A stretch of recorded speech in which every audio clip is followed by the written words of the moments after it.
ke Melemo o la re hopotsa mona hore ke ile ka hwehla moruti Phoswa. Moruti Phoswa ke manna. Moruti Phoswa ke ntate a neng a toloka ka hara kereke ya Rivers of Living Waters.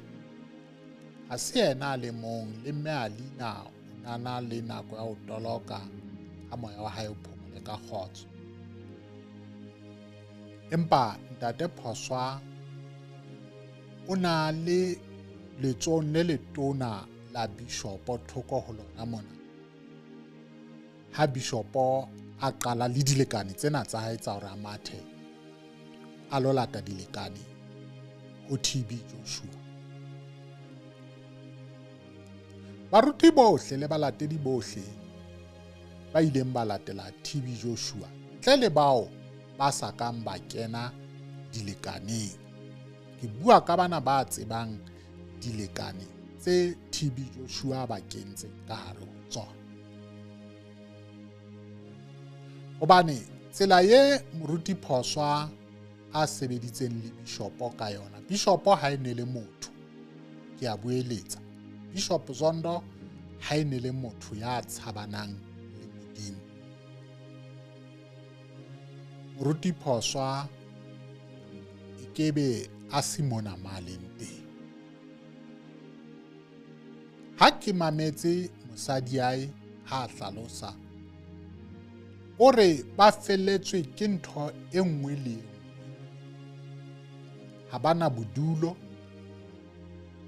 ha bana koloi, bana ba na le ho dula dibeke, dikgwedi ho sena tjhelete ya ho ba isa sekolong. Ba bolawa ke tlala. Moruti Phoswa, Rivers, common sense ha e sebetse ka hloohong tsa lona. Le bona Bishop Zondo a entse toka, justice, ho Moruti Phoswa. Moruti Phoswa o na le lawyer, o na tshepahala, mme a tshepahala hobane a tshepisitswe.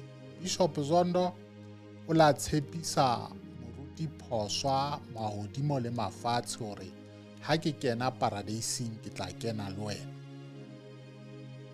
Empa hakaka a se phetha seno.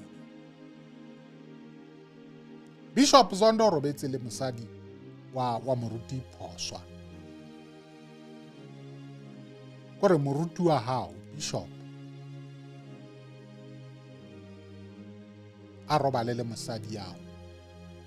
O dutse letsohong le letona la hae, o mo etsetsa mosebetsi ka ho tshepahala.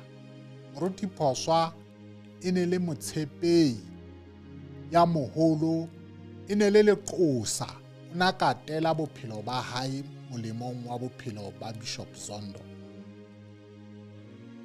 Empa Bishop Zondo ka meya ye ya hae ya diabolosi ya ntseng a beta bana ba Modimo, ha ke tsebe haeba o mo bitile kapa ba dumellane. Hobane mohatsa Moruti Phoswa e le mme Maphoswa o la bulela Bishop Zondo nyewe ya peto. Ha dipeto tsena di qala kwana ka 2020-2021, mohatsa Moruti Phoswa o na le palong le yena ya ba bitueng. Ha le utlwa ke re Moruti Phoswa ke motshepuwa, o la tshepahalla Bishop Zondo le hore a rekise ka bophelo ba hae le ka lelapa la hae.